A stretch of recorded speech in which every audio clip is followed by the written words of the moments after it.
Hey, salut camarades et bienvenue sur cette vidéo de l'Otaku Duo. Ces derniers temps, j'ai fait pas mal de vidéos en rapport avec la science-fiction. Alors du coup, cette fois, j'ai changé totalement de genre.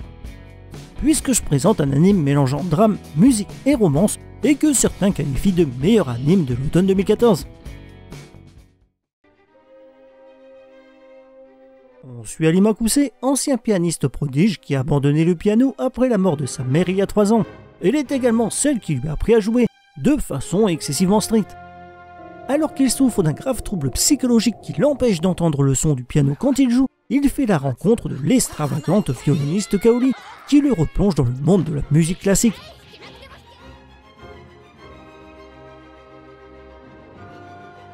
Couramment abrégé en Kimi Uso, il s'agit à la base d'une série de mangas de 11 tomes publiés entre avril 2011 et février 2015. Et il s'agit de la première et actuelle seule longue série de Naoshi Arakawa. Le manga est disponible en France chez Kiun. L'œuvre raconte la rencontre entre un pianiste extrêmement rigoureux et une violoniste fantasque, deux opposés qui résonnent et grandissent grâce au talent de l'autre. Toute l'histoire n'est partie que d'une seule envie de l'auteur, dessiner une violoniste qui joue. Comme quoi, il faut pas forcément grand chose. Et pourtant, il n'avait aucune connaissance ou lien particulier en musique classique avant de commencer ce manga. D'ailleurs, durant sa période d'essai, il était plus amateur d'heavy metal. Il a été très surpris par la profondeur de la musique classique et a trouvé le côté mélancolique parfait pour une histoire de genre. Évidemment, dans un manga, il n'y a pas de son. Il s'est donc fortement appliqué durant les scènes de concert pour tenter de transmettre les émotions. Pour lui, la priorité, c'était vraiment de montrer l'évolution des personnages, leurs émotions et leurs sentiments. Il a également accordé une importance particulière aux yeux, surtout pendant les musiques. A noter que l'action se déroule principalement à Nerima et utilise comme modèle des lieux réels.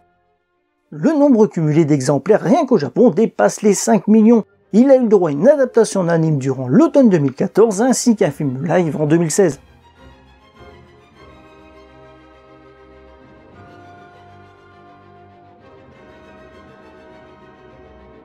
Tout d'abord, il faut savoir que l'anime s'est terminé à peu près en même temps que le manga. Il couvre ainsi la totalité de l'histoire et a une véritable fin. C'est une chose suffisamment rare pour être soulignée. Il est également extrêmement fidèle au manga. Kimi Uso est un anime trompeur qui commence de façon assez légère et colorée, proche de la plupart des comédies romantiques, mais rapidement on comprend que ce n'est pas que ça. L'histoire possède ainsi 3 genres principaux, la musique, la romance lycéenne et le drame. Des thèmes qui ne sont pas très originaux, il faut bien l'avouer, mais le traitement est assez différent de ce que l'on voit généralement. Globalement, dans les animes, il y a 2 types de romances. Une fille ou un garçon tombe amoureux, l'anime montre comment elles finissent finalement ensemble. Un garçon banal se retrouve soudainement convoité par toutes les plus belles filles de l'école.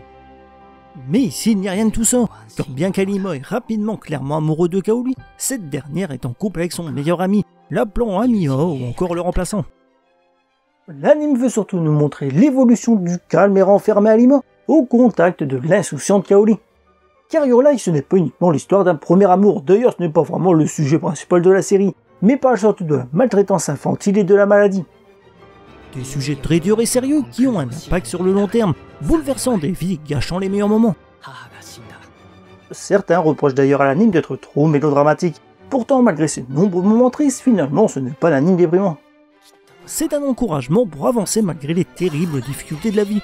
Un message assez classique, mais parfaitement utilisé. L'histoire étant racontée principalement du point de vue d'Alima, l'intrigue tourne autour de lui. Cependant, on y trouve également plusieurs autres personnages importants.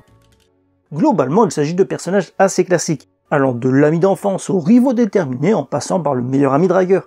Mais ils ont tous leurs propres rêves et inspirations. La musique tient une place cruciale dans cet anime. Ici, il ne s'agit pas de gagner des prix prestigieux pour accomplir un rêve, de sauver son lycée, de devenir riche ou de mettre fin à la guerre. Elle sert surtout à présenter les objectifs, émotions et tourments des différents musiciens. C'est particulièrement visible avec l'évolution du jeu d'Alima. Pourquoi jouer de la musique? Pour qui? Quel message veut-on transmettre? Les notes peuvent être les mêmes, mais les sensations totalement différentes selon la façon de les jouer. Riche en émotions, les concours s'apparentent à d'intenses tournois où s'affrontent les émotions de musiciens talentueux et déterminés. On remarque que l'anime utilise énormément les monologues intérieurs, histoire de nous montrer les conflits intérieurs et l'état d'esprit des personnages. L'anime s'est également distingué par son absence de fanservice, et rien que ça le distingue déjà d'une bonne partie de la production habituelle. Il faut savoir que l'épilogue de l'anime est légèrement différente du manga, et plus optimiste. Comme il s'agit d'un anime de romance et de drame, tout repose évidemment sur les personnages. Le nombre de personnages est assez élevé, mais comme le rythme est lent et qu'il dispose tout de même de 22 épisodes, il peut prendre le temps de les développer, ce qui est primordial dans un anime de ce type. L'anime prend ainsi beaucoup de temps pour parler de personnages autres que le duo principal, nous présentant parfois de façon très détaillée leur état d'esprit, motivation et objectifs. Ça ajoute de la profondeur, mais en échange ça peut nous éloigner de l'histoire principale. On trouve également pas mal de clichés, et chaque personnage est d'un type bien défini. Le personnage principal est Alima Kusei. Il possède ainsi un développement particulièrement important. Il commence comme un lycéen déprimé et terne qui a souffert de l'apprentissage sévère du piano par sa mère et est encore traumatisé par sa mort. Mais après sa rencontre avec Kaori, avec son jeu unique et sa vitalité peut-être un peu excessive, sa vie reprend de la couleur.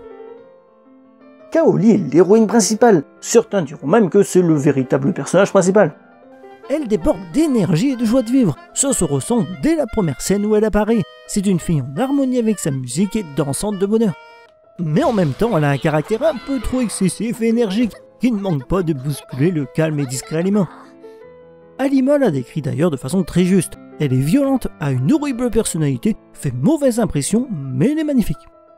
De par sa joie de vivre, elle apprend à Alima à ne jamais désespérer. Oui, c'est assez simpliste et courant dans les animes, mais ici ça réserve tout de même quelques très belles scènes qui atteignent leur maximum durant les scènes de concert.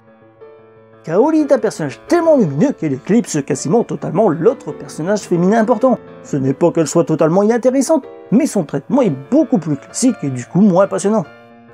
On a l'impression de simplement voir le cliché de l'ami d'enfance au caractère de garçon manqué, tout comme l'ami playboy d'Arima. Par contre, les deux rivaux d'Alima, eux, sont très développés, longuement présentés, bien qu'ils auraient pu être plus exploités. Globalement, l'animation est dans la moyenne des autres animes, mais c'est dans les séquences de concert qu'il se démarque par son dynamisme et les zooms sur les musiciens et leur façon de jouer, un élément qui à lui seul développe les personnages.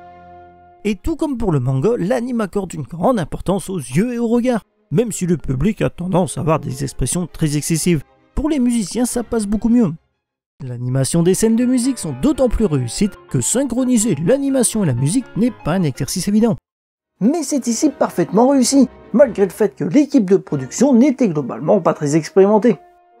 Mais si l'animation est dans la moyenne et que les scènes de concert sont parfaitement réussites, ce qu'on remarque surtout ce sont les effets de lumière et les couleurs. Avec des couleurs pastel qui correspondent parfaitement à l'ambiance printanière et de jeunesse dans les passages positifs, ou à l'inverse une luminosité terne et des couleurs fades durant les scènes déprimantes. Le responsable du couleur design est Kazuko Nakashima, qu'on retrouve au même poste sur des animes comme Black Rock Shooter, Anohana et Sao ou plus récemment Darling in the France. Étant donné l'importance de la musique dans cet anime, l'OST est évidemment et heureusement de qualité travaillée. Les musiques classiques n'ont pas été choisies au hasard, on y trouve un fort symbolisme en rapport avec l'état d'esprit et le caractère des différents musiciens. On y trouve également beaucoup d'émotions, l'élément central de l'anime.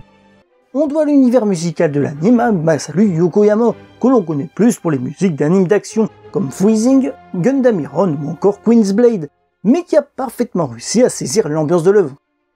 On notera également que les doubleurs font parfaitement leur travail, il faut dire qu'ils avaient déjà tous une expérience significative.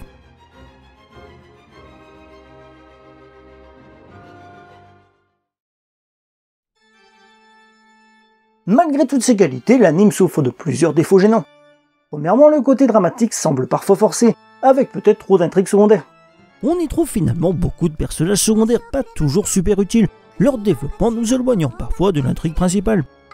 Alors que d'autres personnages sont moins présents que ce qu'ils devraient. Même Kaori n'a pas forcément un développement aussi important que ce que l'on voudrait pendant une grande partie de l'anime. Le rythme est lent et l'histoire et les personnages restent finalement assez clichés. Ça donne parfois l'impression que la série est tout simplement trop longue, et ça peut décourager. Je pense que le problème vient plus du manga de base que de l'adaptation. Comme je l'ai dit, il s'agissait de la première longue série de l'auteur, qui alors n'avait fait que des mangas de 1 à 3 tomes. Il a donc dû avoir quelques difficultés pour combler les 11 tomes, d'où les longueurs et les nombreuses intrigues secondaires. L'anime voulant adapter fidèlement et intégralement le manga, on y retrouve ses défauts. Pour finir, les quelques éléments de comédie semblent ne pas plaire à tout le monde, certains les trouvant parfois déplacés et inadaptés. Mais personnellement, je n'ai pas ressenti ce problème, ça m'a d'ailleurs semblé parfaitement intégré. Loin des animes d'action, de mots et de fanservice, on se retrouve ici dans une véritable aventure musicale. Parfois traînant en longueur et cliché, mais également avec des éléments inhabituels. On trouve finalement peu d'animes parlant de maltraitance enfantine et du traumatisme qui en résulte. Son traitement de la maladie est également peu courant, avec quelques choix surprenants et courageux. Finalement, il ne s'agit pas d'une histoire parlant de tragédie, mais d'inspiration, de passion, de la famille, d'amitié, d'entraide et surtout d'aller de l'avant malgré les difficultés de la vie. Il a également le mérite de faire découvrir la musique classique à un public pas forcément habitué.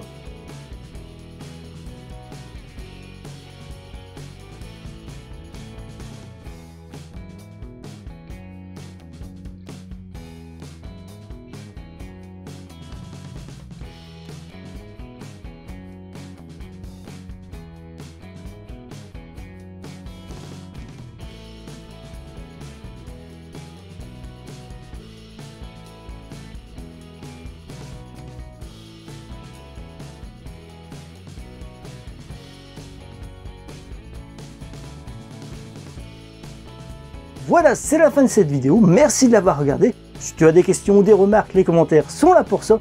Et si tu ne veux rater aucune de mes prochaines vidéos, je te conseille vivement d'être abonné à la chaine. Et je te dis à la prochaine pour une nouvelle vidéo.